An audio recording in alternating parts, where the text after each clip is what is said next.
गांधीनगर नाम का एक छोटा सा गांव था। गांव में बड़ा सा बाजार लगता था और बाजार में अक्सर भीड़ लगा करती थी।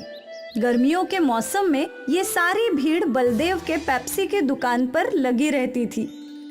अरे बलदेव काका, मुझे ऑरेंज वाली पेप्सी दे दो। मुझे येलो वाली। और मुझे लाल वाली। बच्चे हो या बड़े, सभी को बलदेव की पेप्सीज बहुत पसंद आती थी और बलदेव पूरी ईमानदारी से पेप्सी बनाया करता था। अच्छा फिल्टर पानी, साफ चीनी और साफ सुथरे तरीके से वो जूस बनाकर उन्हें प्लास्टिक की थैलियों में भरा करता था। बलदेव की 1 रुपए वाली पेप्सी बहुत बिका करती थी। कुछ ही देर में उसका सारा स्टॉक खत्म हो जाया करता था। अरे काका, पेप्सी है क्या? नहीं बेटा, सब खत्म हो गई, अब कल आना। बलदेव की दुकान के सामने पवन की दुकान थी। पवन आइसक्रीम बेचता था, पर गर्मियां होने के बावजूद भी उसकी आइसक्रीम्स बिक नहीं रही थी। पता नहीं ये बलदेव अपनी पेप्सी में क्या मिलाता है जो सारे गांव वाले सिर्फ इसी की पेप्सी पिया करते हैं। 1 रुपए वाली पेप्सी में भला क्या स्वाद होगा? मेरी तो आइसक्रीम तक खराब हो रही है। स्वाद का तो पता नहीं, पर वो आइसक्रीम से सस्ती है, शायद इसीलिए वो ज्यादा बिकती है। हाँ, हो सकता है। क्यों ना आप भी पेप्सी बेचना शुरू कर दें? अरे पर पेप्सी बनाएगा कौन? पेप्सी बनाने की जरूरत थोड़ी है, बाजार में बहुत सारी कंपनियां पेप्सी बेचती है। आप भी उनसे खरीद कर बेच सकते हो। सोच लो, बहुत मुनाफा होगा। वैसे आइडिया तो अच्छा है, कल ही शहर जाकर ढेर सारी पेप्सी खरीद लाता हूँ। ठीक है। अगली सुबह पवन शहर से ढेर सारी जूस वाली पेप्सीज ले आया और उसने वो सब अपने फ्रिज में रख दी। अच्छा किए, आप एक बाहर बोर्ड लिख दो कि यहाँ पेप्सी मिलेगी। ठीक है। पवन ने एक बोर्ड पर लिखा कि यहाँ पेप्सी मिलेगी और ये बोर्ड अपनी दुकान के बाहर लगा दिया। कुछ देर बाद एक छोटे बच्चे ने वो बोर्ड पढ़ा। यहाँ पेप्सी मिलेगी। काका, कौन कौन से कलर है? सब कलर है, तुम्हें कौन सा चाहिए ये बताओ। मुझे तो एक येलो वाली और एक ऑरेंज वाली चाहिए। पवन ने उस बच्चे को 2 पेप्सी के पैकेट्स थमा दिए। वो बच्चा वही खड़े खड़े पेप्सी पीने लगा। ये तो बढ़िया है, मजा आ गया। ये लो, एक और पेप्सी मेरी तरफ से फ्री। जाकर अपने दोस्तों को भी बताना, मेरी दुकान में पेप्सी मिलती है। हाँ हाँ काका, जरूर बताऊंगा। और पवन का ये फंडा काम कर गया। वो बच्चा दौड़ते हुए गांव में गया और कुछ देर बाद अपने कुछ दोस्तों के साथ लौटा। यही वो दुकान है। मुझे भी 2 ऑरेंज वाली चाहिए और मुझे 3 लाल वाली। पवन ने सबको पेप्सी दे दी और बस तब से कई लोगों ने पवन की दुकान से पेप्सी खरीदी। आज तक गांव वालों ने बस बलदेव की पेप्सी चखी थी, पर आज उन्हें कंपनी का स्वाद भी अच्छा लगने लगा था। अरे वाह, ये काले रंग वाली पेप्सी तो मैं पहली बार पी रहा हूँ। और भी काफी फ्लेवर है, नींबू पानी, काला खट्टा, ऑरेंज, रोज। वाह भाई वाह, अब तो रोज अलग अलग फ्लेवर चख सकते हैं। पवन के पेप्सी बेचने की वजह से बलदेव की दुकान पर ग्राहकों की कमी हो गई थी। मुझे थोड़ा सब्र से काम करना होगा। पवन ने नई नई पेप्सी बनानी शुरू कर दी है। इससे गांव वाले उसकी दुकान पर जा रहे हैं, पर मुझे यकीन है कि वो सब लौटेंगे। बलदेव अपने आप को तसल्ली दे रहा था। अगले कुछ दिनों तक पवन के दुकान पर पेप्सी के लिए भीड़ लगी रही और यहाँ बलदेव का धंधा मंदा था। गांव के सरपंच बलदेव की दुकान पर आए। क्या हुआ बलदेव, आज परेशान लग रहे हो? अब क्या बताऊं काका, पवन शहर से पेप्सी लाकर बेच रहा है। अब तो मेरे ग्राहक कम हो गए हैं। कोई बात नहीं, ये बस कुछ ही दिनों की बात है। कोई भी नई चीज के पीछे गांव वाले दौड़ पड़ते हैं। तू तो जानता है, सब्र रख, सब ठीक हो जाएगा। और मुझे यकीन है तेरी पेप्सी शहर की कंपनी वाली पेप्सी से अच्छी ही होगी। अब एक काम कर, मुझे 50 पेप्सी दे दे। आज शहर से मेरे पोता पोती आ रहे हैं। ठीक है सरपंच जी। बलदेव ने सरपंच जी को 50 पेप्सी दे दिए और वो खुशी खुशी वहाँ से चले गए। बलदेव अब भी दुखी था। सरपंच जी अपने घर पहुँचे और उन्होंने अपने पोते को एक पेप्सी दी। पापा, ये पेप्सी वगैरह अच्छी नहीं होती। इनमें इतनी मिलावट होती है जिससे बच्चे बीमार पड़ जाते हैं। बेटा, ये पेप्सी हमारा बलदेव खुद बनाता है, बिना मिलावट, साफ ढंग से। इसे तो हम कई सालों से पी रहे हैं, अब तक कोई बीमार नहीं हुआ। देखिए, सरपंच ने एक पेप्सी अपनी बेटी को दी और उसने वो चखी। वाह पापा, ये तो बहुत अच्छी है। सरपंच जी के घर आए हुए सारे मेहमानों ने वो पेप्सी पीना शुरू किया। कुछ ही देर में सारी पेप्सी खत्म हो गई। पापा, आपने ये कहाँ से ली? मैं थोड़ी और ले लेती हूँ। बाजार में तुझे बलदेव की दुकान दिखेगी जिसमें बड़ा फ्रिज होगा, उसी की दुकान से। मैं लेकर आती हूँ। नेहा बाजार पहुंची तो वो बलदेव और पवन की दुकान में उलझ गई। उसे समझ नहीं आ रहा था कि कौन सी दुकान है। शायद जिस दुकान पर भीड़ लगी है मुझे वहाँ जाना चाहिए। नेहा पवन की दुकान में गई। मुझे 20 पेप्सी देना। जैसे ही पवन ने फ्रिज से पेप्सी के पैकेट निकाले तो नेहा ने मना कर दिया। नहीं नहीं, ये नहीं चाहिए। अरे अभी तो आपने 20 पेप्सी मांगी। हाँ, पर ये केमिकल वाली नहीं चाहिए। वहाँ खड़े एक आदमी ने नेहा से पूछा, बहन, इस पेप्सी में कौन सा केमिकल है? ये पेप्सी शहर की कंपनियों में बनती है। वहाँ इन्हें बनाने में कई सारे केमिकल्स डालते हैं जो हानिकारक है और जिससे बच्चे बीमार पड़ सकते हैं। अगर ऐसी बात है तो तुम यहाँ पेप्सी लेने क्यों आई हो? मैं तो यहाँ वो पेप्सी लेने आई थी जो इसी गांव में बनती है। अच्छा, तो आपको बलदेव भाई की पेप्सी लेनी है? उनकी दुकान सामने है। नेहा वहाँ से चली गई, पर आसपास के लोग शहर की केमिकल वाली पेप्सी की बातें करने लगे। नेहा ने बलदेव की दुकान से पेप्सी खरीद ली और वो घर चली गई। केमिकल वाली पेप्सी की बात गांव में आग की तरह फैली और सारे माता पिताओं ने अपने बच्चों को पवन की दुकान से पेप्सी लेने के लिए मना कर दिया। आज से पवन काका की दुकान से पेप्सी मत लेना। क्यों माँ? क्योंकि उसमें ढेर सारे केमिकल है। तेरी तबीयत खराब हो जाएगी, फिर तुझे सुई लगेगी। ना बाबा ना। लोगों को बलदेव की अच्छाई समझ आ गई और एक बार फिर बलदेव की पेप्सी बिकने लगी। पवन की दुकान से कोई भी पेप्सी खरीद नहीं रहा था और थक हार के पवन ने पेप्सी बेचना ही छोड़ दिया। नेहा ने पूरे गांव को बीमार होने से बचा लिया और सब कुछ पहले जैसा हो गया। ये कहानी है मेहनतपुर नाम के गांव, जहां सखाराम अपने परिवार के साथ रहता था और अपना एक भोजनालय चलाने का काम करता था। सारे मजदूर और गांव वाले सभी सखाराम के भोजनालय में भोजन करके अपना अपना काम किया करते हैं। एक दिन एक आदमी सखाराम के भोजनालय में भोजन करने के लिए आया। बताइए भाई साहब, क्या खाएंगे आप? आपके भोजनालय में अभी क्या है बताइए?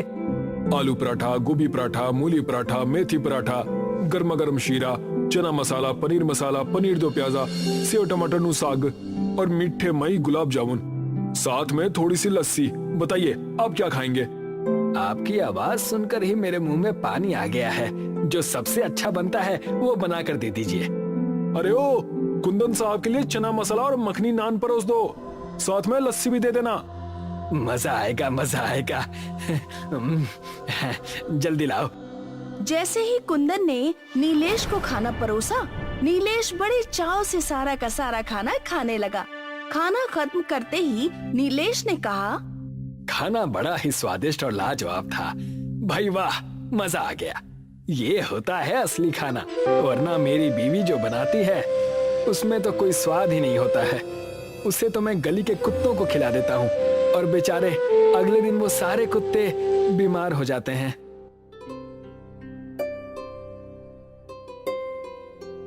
इस होटल में खाने के साथ नींबू पानी भी मिलता है। कुंदन भाई, जरा मीठा लाना। अरे रुको, वो पानी तुम्हारे हाथ धोने के लिए है, पीने के लिए नहीं। क्या बात कर रहे हो तुम? अरे हमने तो अभी तक यही सुना है कि नींबू को पानी में डालकर पीते हैं, ना कि उसमें हाथ धोते हैं। तो फिर आप गलत जगह पर आ गए हैं। आपको किसी सस्ते भोजनालय में जाना चाहिए। बिल पे कीजिए और जाइए यहाँ से। कुंदन ने नीलेश के पास आकर एक पर्ची थमाई, जिसे देखकर नीलेश के होश उड़ गए। ये सब क्या है? चना मसाला 300 रुपए और नान 70 रुपए। नहीं भाई, मैंने कोई पार्सल नहीं करवाया है, इतने पैसे नहीं होने चाहिए। भाई साहब, ये कोई पार्सल के पैसे नहीं, बल्कि जो तुमने खाए हैं उसके पैसे हैं। इतनी तो मेरे दिन की दिहाड़ी भी नहीं है, और इतना महंगा खाना। अगर मुझे पता होता तो मैं थोड़ी ना खाता। नीलेश अपनी जेब से 100 रुपए निकालकर टेबल पर रख देता है। कुंदन गुस्से से अपने मालिक सखाराम को आवाज लगाता है। मालिक, इस आदमी के पास पैसे ही नहीं है। इसका बिल पूरे 700 रुपए है, मगर ये सिर्फ 100 रुपए देकर हमें टरकाने की कोशिश कर रहा है। नीलेश की बात सुनकर सखाराम गुस्से से वहाँ पर आता है। तुम्हारी जेब में जब फूटी कौड़ी नहीं थी तो तुम्हें क्या जरूरत थी यहाँ पर आने की? तुम्हारे जैसे लोगों को इस भोजनालय में आने का कोई अधिकार नहीं है। जल्दी से पैसे निकाल, नहीं तो मैं तेरा मार मार कर भड़ता बना दूंगा। अजीब बदतमीज आदमी है आप। आप तो ग्राहकों के साथ बदतमीजी कर रहे हैं। बदतमीजी उसके साथ नहीं की जाती जिसकी कोई इज्जत होती है, और आज की दुनिया में जिसके पास पैसे नहीं होते उसकी कोई इज्जत नहीं होती। इतना बोलकर सखाराम भोजनालय के कर्मचारियों से बोलता है। देखते क्या हो, मारो इसे। सखाराम की बात सुनते ही ढाबे के सारे कर्मचारी नीलेश को बुरी तरह से पीटने लगते हैं। सखाराम गुस्से से नीलेश से बोलता है, तुझे 2 दिन तक भोजनालय की झूठी प्लेट साफ करनी होगी, तब कहीं जाकर बिल चुकता होगा।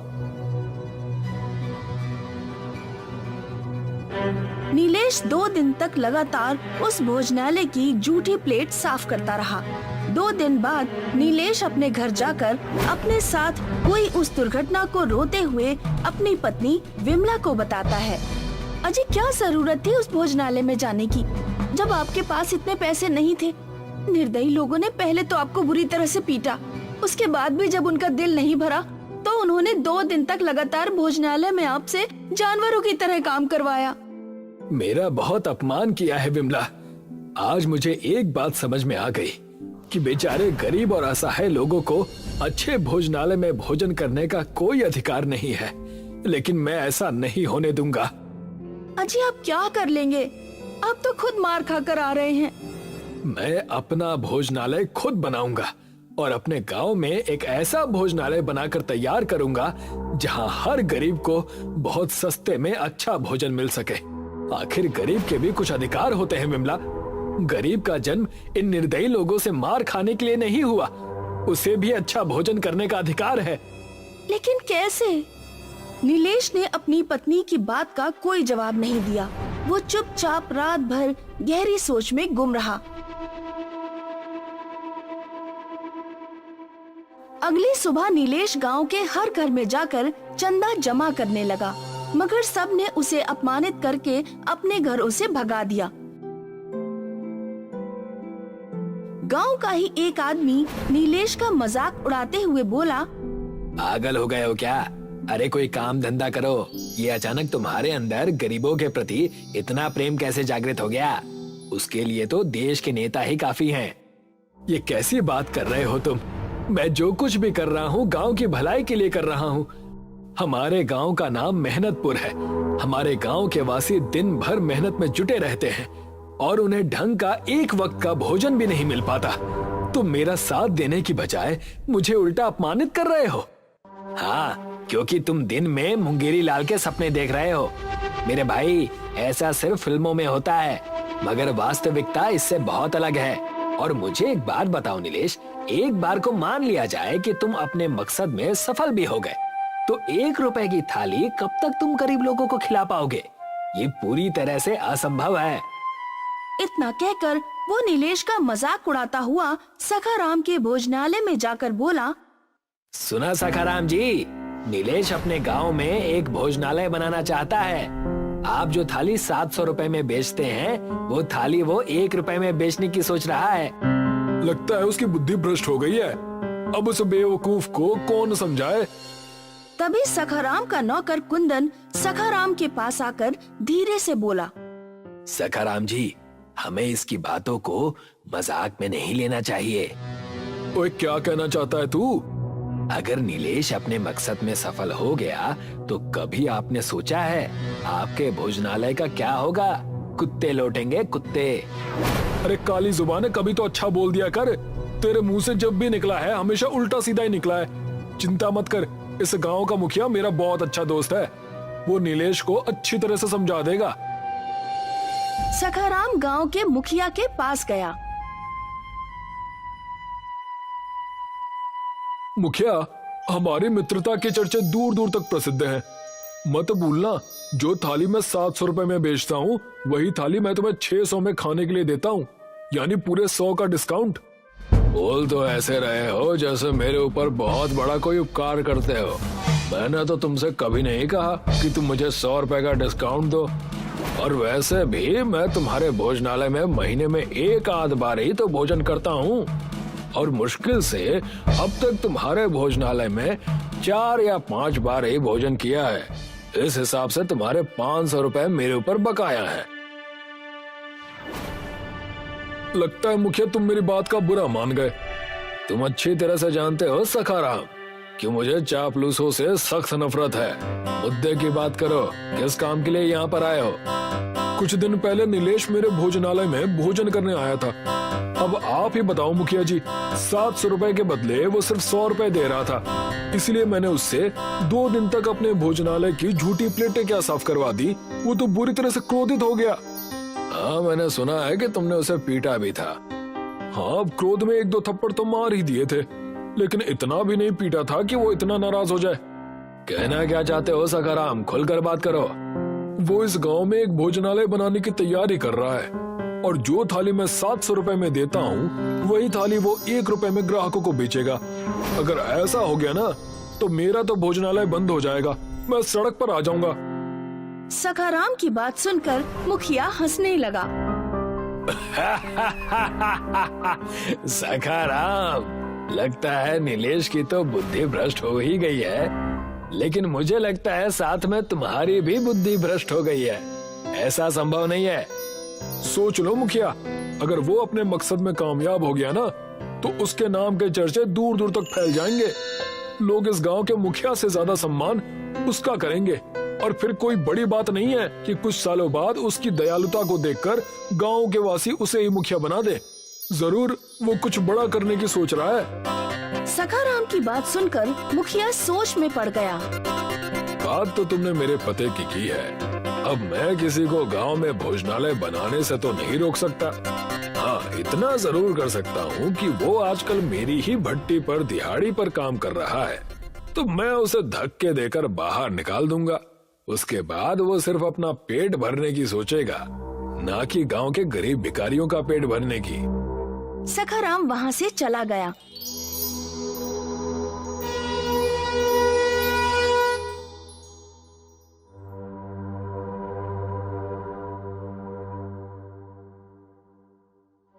मुखिया ने उसी दिन नीलेश को काम से निकाल दिया। लेकिन मेरी गलती क्या है मुखिया जी? तेरी गलती ये है कि तू गांव में भोजनालय बनाना चाहता है। हाँ, तो इसमें गलत क्या है? अगर मैं गरीब का भला चाहता हूँ तो आपको तो प्रसन्न होना चाहिए। तू गरीबों का कोई भला नहीं चाहता नीलेश। मैं अच्छी तरह से जान गया हूँ कि तू सिर्फ अपना नाम करना चाहता है और मुझे मेरे पद से हटाकर खुद गांव का मुखिया बनना चाहता है। अरे पहले अपना और अपनी पत्नी का ही पेट भर ले, बाद में गरीबों के बारे में सोचना। चल निकल यहाँ से। मगर नीलेश ने हार नहीं मानी। नीलेश शहर जाकर चंदा जमा करने लगा। इस दौरान उसकी मुलाकात सेठ जमुना प्रसाद से हुई। जमुना प्रसाद बेहद दयालु व्यक्ति थे। मुझे तुम्हारी सोच बहुत अच्छी लगी नीलेश, कि तुम एक ऐसा भोजनालय बनाकर तैयार करना चाहते हो जहाँ पर गरीब अच्छा भोजन कर सके। मैं तुम्हारी मदद करने के लिए तैयार हूँ। सेठ जमुना प्रसाद की मदद से नीलेश ने गांव में एक बहुत अच्छा भोजनालय तैयार करवाया। उसके भोजनालय में गुजराती, मराठी, कन्नड़ सभी तरह के भोजन तैयार होने लगे। भोजनालय बनते ही कुछ लोग भोजनालय में भोजन करने के लिए आ गए। वो सब देश के अलग अलग शहरों के रहने वाले थे। एक गुजराती नीलेश से बोला, તમારા રેસ્ટોરન્ટમાંથી બહુ મસ્ત ખુશ્બુ આવે છે। આ ખુશ્બુ સૂંઘીને હું પોતાની રોકી ના શક્યો। તો હવે મને જમવા આપો। नीलेश ने उस गुजराती को एक थाली में गुजरात का सारा प्रसिद्ध भोजन परोस दिया। भोजन खाकर गुजराती खुश होते हुए नीलेश से बोला, કેટલા રૂપિયા? બસ 1 રૂપિયાની આખી થાળી મળશે। 1 रुपए का नाम सुनकर गुजराती खुश हो गया। भोजनालय में लोगों की भीड़ लगने लगी। दूर दूर के शहर के लोग नीलेश के भोजनालय में भोजन करने के लिए आने लगे। अमीर हो या गरीब, नीलेश हर किसी से एक थाली का 1 रुपया ही वसूलता था। और ये बात सखाराम को बिल्कुल भी पसंद नहीं आई। सखाराम क्रोधित होकर कुंदन से बोला, इस नीलेश ने तो मेरे भोजनालय को बंद करवा दिया है।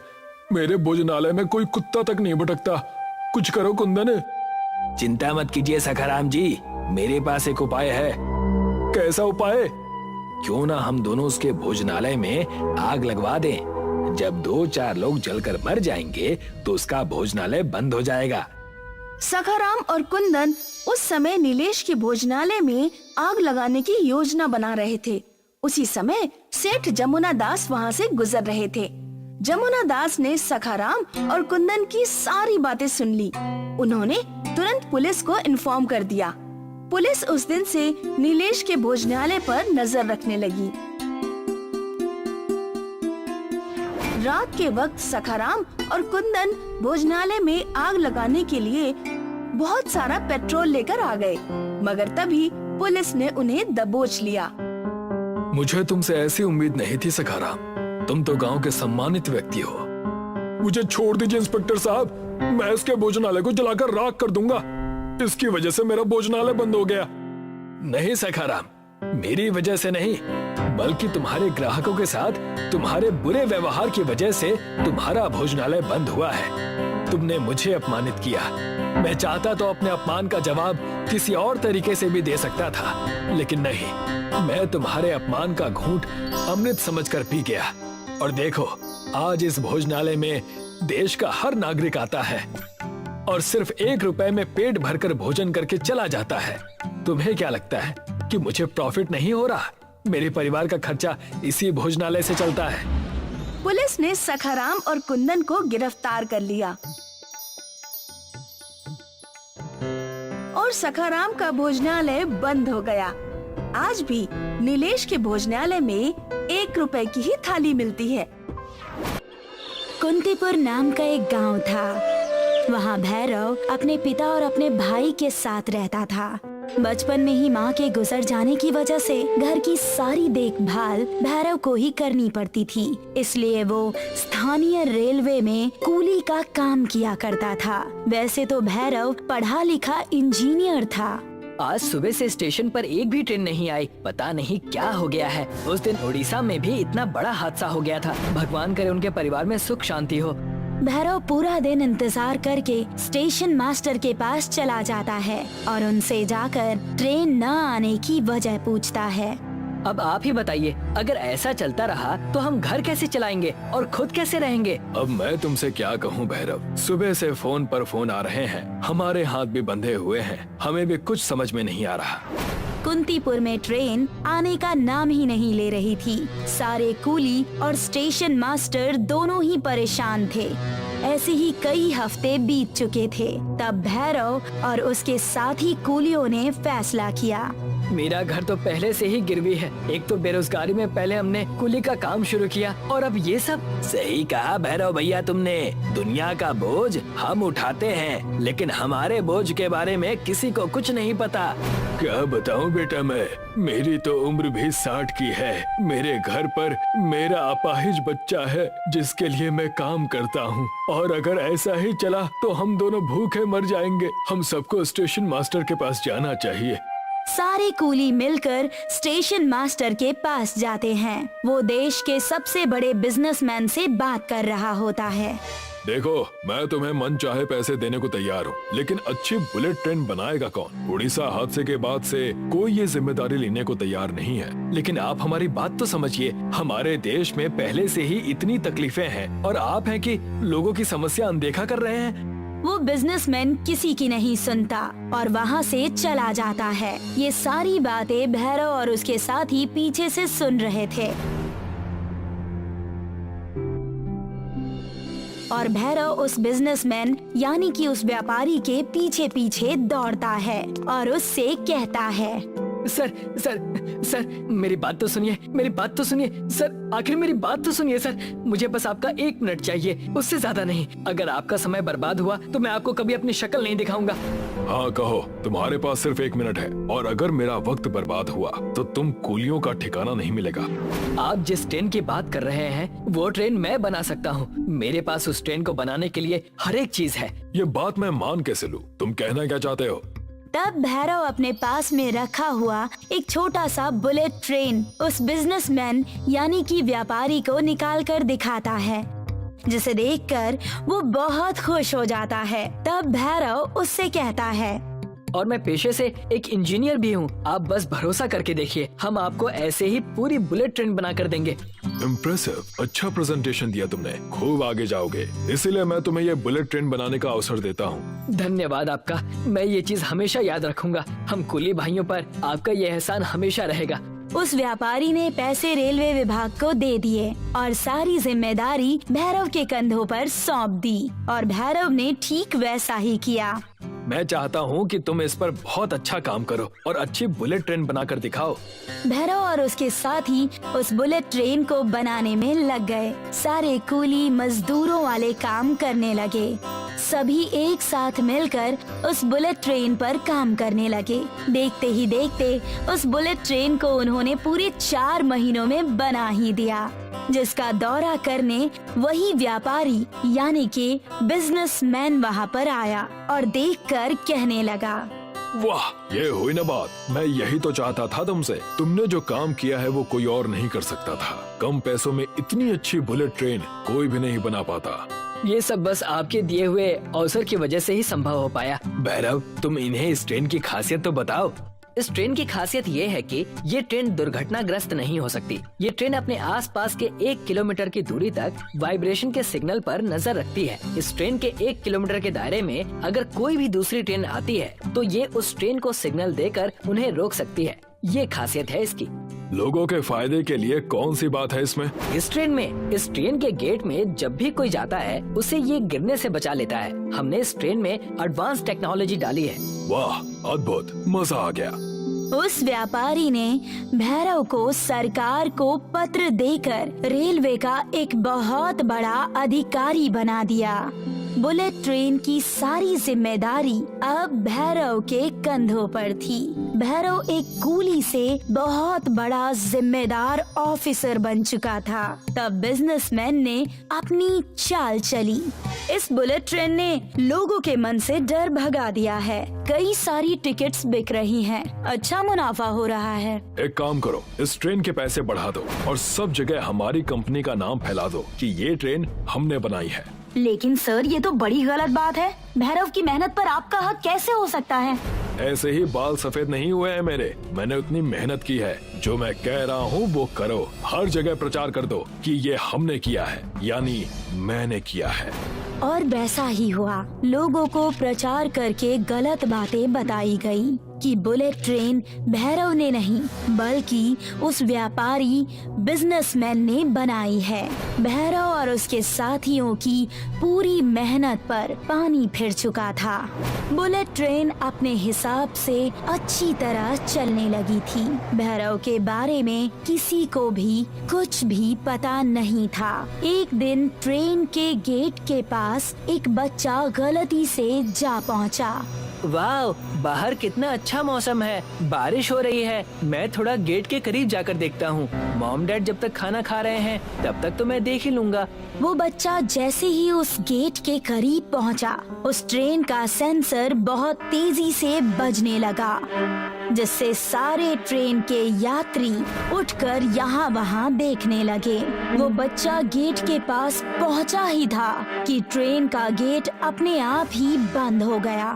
मेरा बच्चा, मेरा बच्चा, मेरा बच्चा, धन्यवाद। इस ट्रेन का लाख लाख शुक्रिया। तुम्हें ध्यान देना चाहिए। मैं एक पल के लिए खाना खाने क्या चला गया, देखो सब पलट गया। भला हो इस बुलेट ट्रेन का।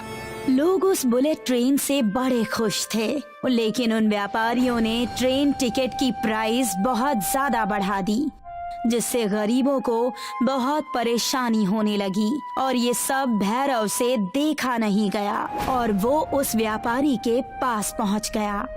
ये आपने क्या किया? किराए के इतने पैसे बढ़ा दिए। आखिर गरीब उस ट्रेन में चढ़ेगा कैसे? मैं आपसे मेरे बुलेट ट्रेन को छीनने आया हूँ। ये आपने सरासर गलत किया है।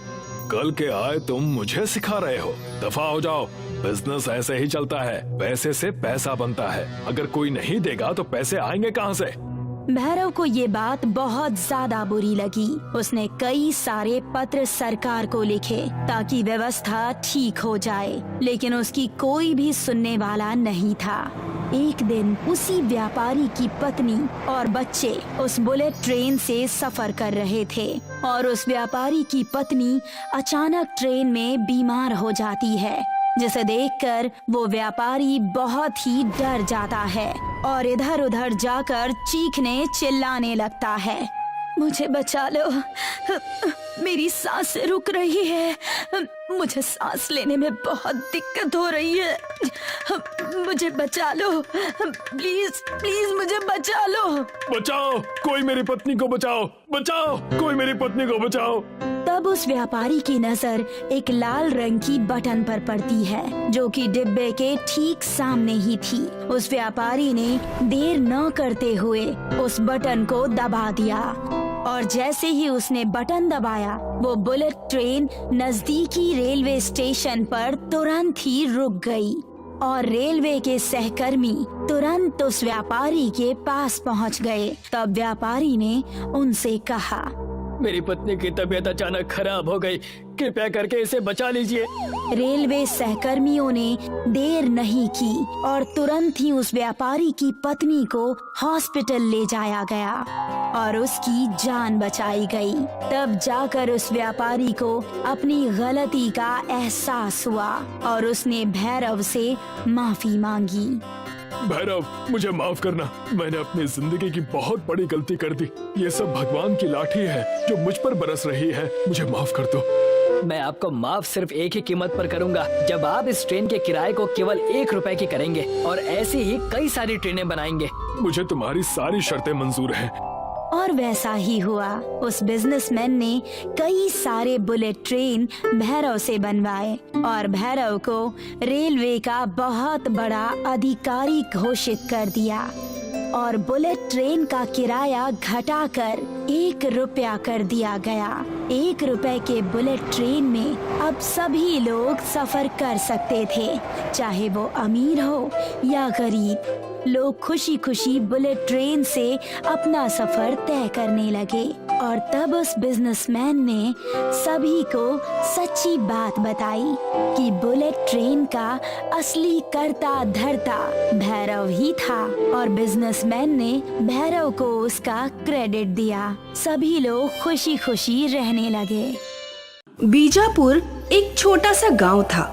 इस गांव के ज्यादातर लोग खेती का काम किया करते थे, पर कुछ ऐसे भी थे जिनके पास कोई पुश्तैनी जमीन नहीं थी, जैसे मोहन। मोहन एक गरीब इंसान था जो यहाँ वहाँ छोटे बड़े काम कर लिया करता था। कभी किसी के खेतों में मजदूरी तो कभी किसी गोदाम में मजदूरी। एक दिन मोहन घर लौटा तो उसकी पत्नी मालती बहुत खुश थी। क्या हुआ? मैंने आपके लिए नया काम ढूंढ लिया है, पगार 6000 है। इतना? पर कहाँ? बगल वाले गांव में एक पानी पूरी बनाने का कारखाना खुला है। उस कारखाने वाले को काम करने के लिए लोग चाहिए थे। मेरी जीजी ने आपकी वहाँ बात कर ली। वाह, ये तो बढ़िया है। अब हम दोनों को किसी चीज की चिंता नहीं होगी। बिल्कुल। मैं कल से ही काम पे जाऊंगा। हाँ। अगली सुबह मोहन घर से काम के लिए खुशी खुशी निकला। वो कारखाने पहुँचा। वहाँ 2-3 और लोग थे और मालिक उन सबको काम समझाने लगा। ये देखो, पहले इस मशीन में 10 किलो आटा, 100 ग्राम नमक और 2 लीटर पानी डालना है और ये बटन दबाना है। इससे ये मशीन आटा गूंदने लगेगी। आटा तो हाथ से भी गूंद सकते हैं ना, तो उसके लिए मशीन की क्या जरूरत? गूंद तो सकते हैं, पर जब हमें ज्यादा मात्रा में काम करना हो तो हर काम के लिए मशीन ही काम आसान बनाती है। जी, गौर से देखो, हरे बटन से मशीन शुरू होती है और लाल से बंद। ठीक है मालिक। फिर गूंदे हुए आटे के गोले बनाकर इस दूसरी मशीन में डालना है। इस मशीन से आटा चपटा होता है और गोल गोल कटकर निकलता है। जी, और फिर इन पानी पूरियों को बस तलने वाली मशीन में डालना है और जैसे ही ये फूल जाए इन्हें बाहर निकाल लेना है और फिर इस आखिरी मशीन की सहायता से पूरियों को प्लास्टिक में पैक करना है। किशोर, तुम आटे गूंदने की मशीन पे जाओ।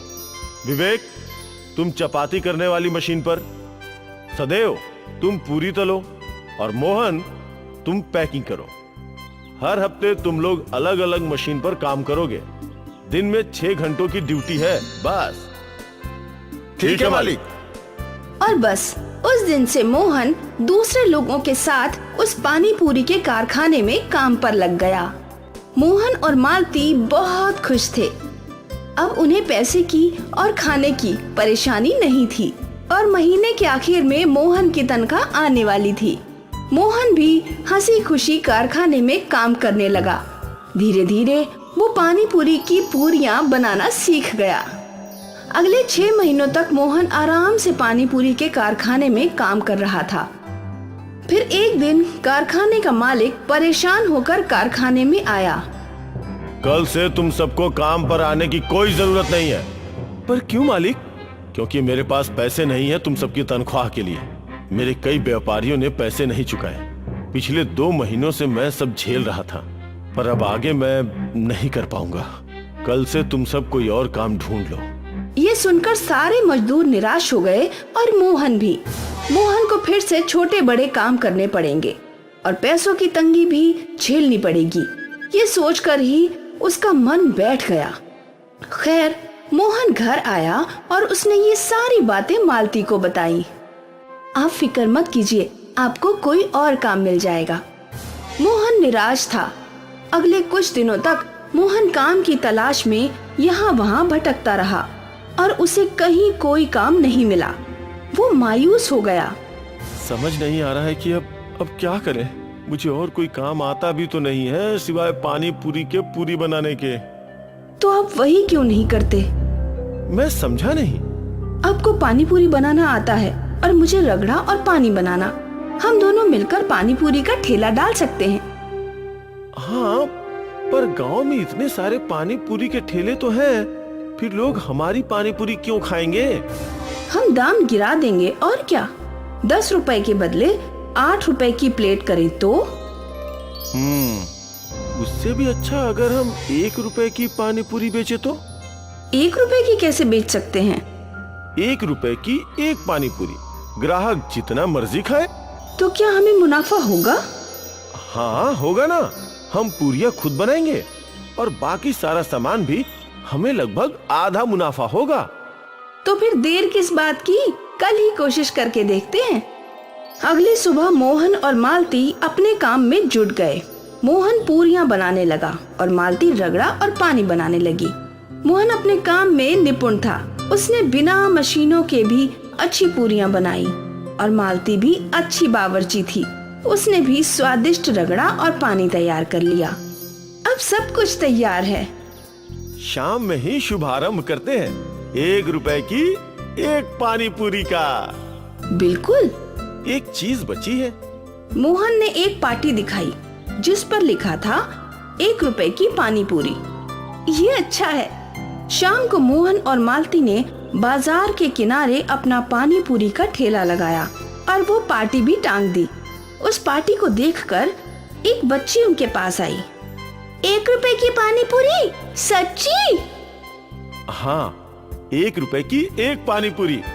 अरे वाह! बच्ची ने अपनी जेब देखी। मेरे पास 4 रुपए हैं, मुझे 4 रुपए की पानी पूरी दीजिए।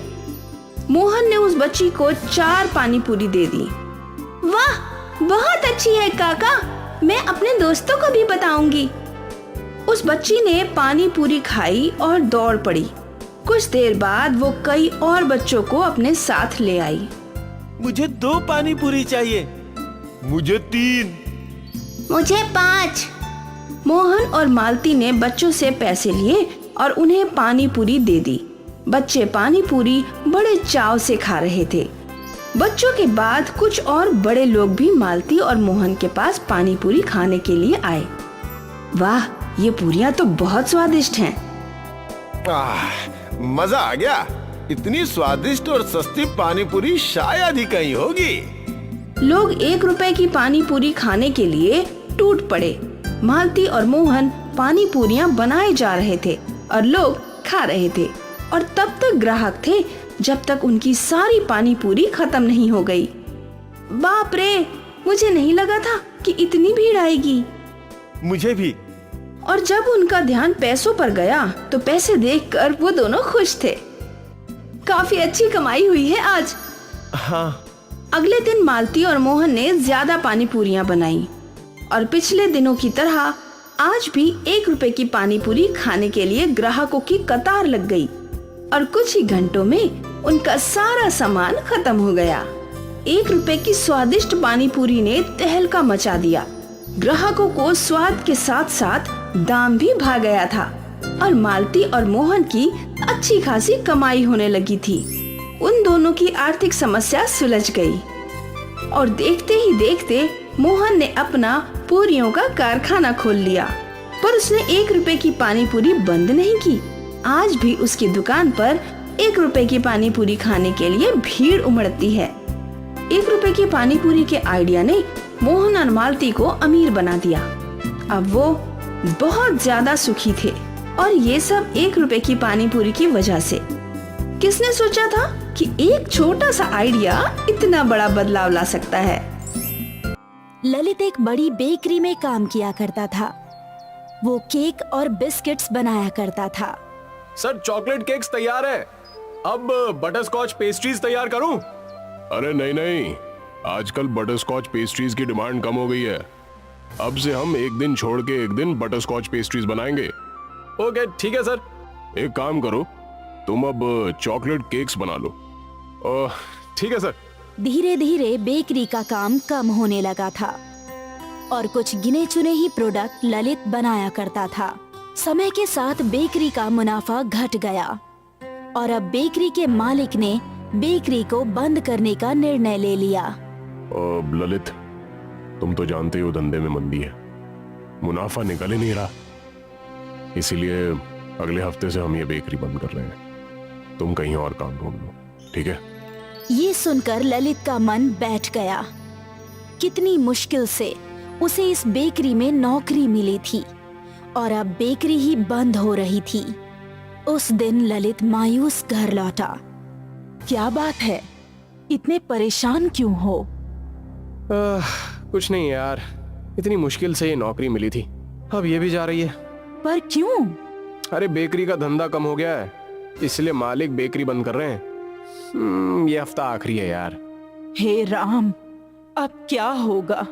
और क्या होगा, फिर से काम की तलाश में यहाँ वहाँ भटकना होगा। उम्मीद है आपको जल्द ही नौकरी मिल जाए, क्योंकि कुछ दिनों में बच्चों की स्कूल शुरू होने वाली है, फिर उनकी फीस वगैरह। हाँ हाँ, मुझे याद है। ललित और दर्शना दोनों परेशान थे। अगले दिन ललित नौकरी की तलाश में एक दूसरी बेकरी में गया। सर, क्या आपके यहाँ कोई वैकेंसी है? मुझे केक बिस्किट बनाने में 10 सालों का तजुर्बा है। अरे नहीं भाई, हमारे यहाँ कोई नौकरी नहीं है। ठीक है सर। ललित उदास होकर यहाँ से चला गया। वो अपने काम पर गया और भारी मन से काम करने लगा। आज उसकी नौकरी का आखिरी दिन था। कल से वो बेकरी बंद होने वाली थी। पूरा दिन काम करने के बाद शाम में वो मैनेजर के पास गया। ललित, ये लो तुम्हारा अभी तक का हिसाब। क्या तुम्हें कोई और नौकरी मिली? नहीं सर। चिंता मत करो, मैं तुम्हारे लिए कहीं बात करता हूँ। तब तक तुम भी देखते रहो, उम्मीद है तुम्हें जल्दी नौकरी मिल जाएगी। जी सर, ठीक है। ललित अपनी पगार लेकर घर पहुंचा। उसने वो पैसे अपनी पत्नी को दे दिए। ये लो, इस बार थोड़ा तंगी से पैसे खर्च करना, अब पता नहीं कब नौकरी मिलेगी। दर्शना को समझ आ गया था कि ललित बहुत ही उदास है। ललित कई और बेकरियों में काम ढूंढने गया, लेकिन उसे कहीं भी कोई काम नहीं मिला। आखिर वो थक हार कर घर लौट आया। पापा आ गए, पापा आ गए। बच्चे खुश थे। वो काफी समय से ललित के लौटने का इंतजार कर रहे थे। क्या हुआ? आज मयंक का बर्थडे है, तो बच्चे आपकी राह देख रहे थे कि आप आओगे और केक बनाओगे। मैंने कहा था इन्हें कि शायद आज आप केक ना बना पाओ।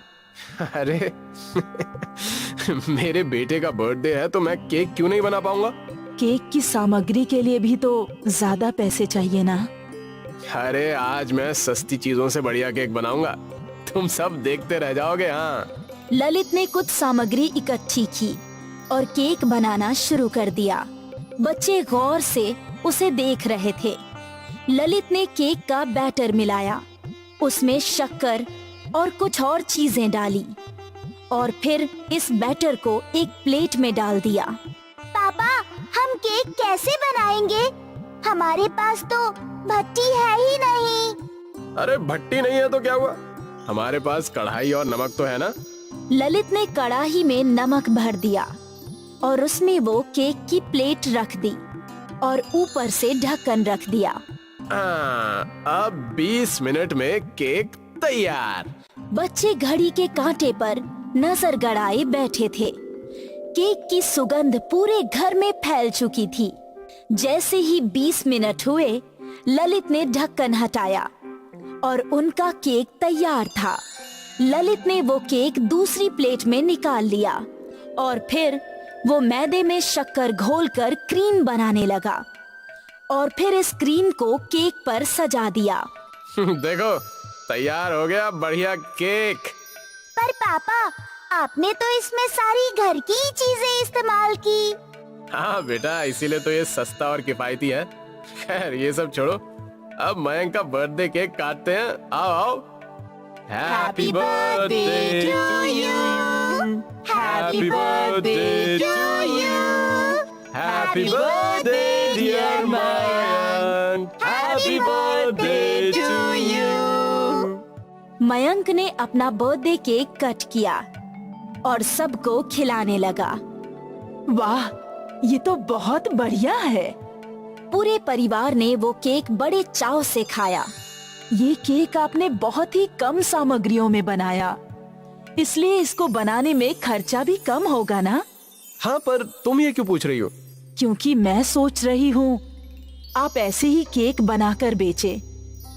बड़ा केक 100 रुपए और इस केक की पेस्ट्रीज बनाकर 1 रुपए में। क्या? छोटे छोटे केक की पेस्ट्रीज बनाकर 1 रुपए में बेच सकते हैं स्कूल के बाहर। बच्चों को ये बहुत पसंद आएंगी। हाँ, ये आइडिया तो बहुत अच्छा है, ये तो मैं कर ही सकता हूँ।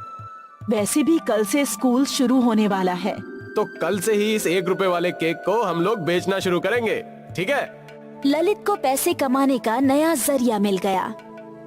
अगली सुबह ललित ने घर में केक बनाना शुरू किया, कड़ाही में, और उस केक के छोटे छोटे टुकड़े भी काट लिए और उन सब को बड़े पतरे के डिब्बे में रख दिया। ये डिब्बा लेकर वो स्कूल के पास पहुंचा। आओ बच्चों, आओ आओ, 1 रुपए का केक, 1 रुपए का केक, 1 रुपए का केक, आओ आओ। 1 रुपए का केक सुनकर बच्चे ललित के पास दौड़ पड़े। एक केक दो ना अंकल, मुझे भी देना। बच्चे ललित को पैसे देते गए और केक खरीदते गए। कुछ ही मिनटों में सारा का सारा केक खत्म हो गया। ललित ने काफी पैसे इकट्ठे कर लिए थे। वो खुश था। अगले दिन उसने ज्यादा केक बनाया और वो केक भी हाथों हाथ बिक गए। फिर ये सिलसिला चलता रहा। और देखते ही देखते ललित ने अपनी खुद की बेकरी खोल ली। उसके 1 रुपए वाले केक ने उसकी जिंदगी को नया पड़ाव दे दिया। कहाँ वो नौकरी की तलाश में था और कहाँ अब उसकी बेकरी में दूसरे लोग नौकरी कर रहे थे। ये पूरा सफर बस 1 रुपए वाले केक की वजह से तय हुआ। 1 रुपए वाला केक ललित की सफलता का रास्ता था।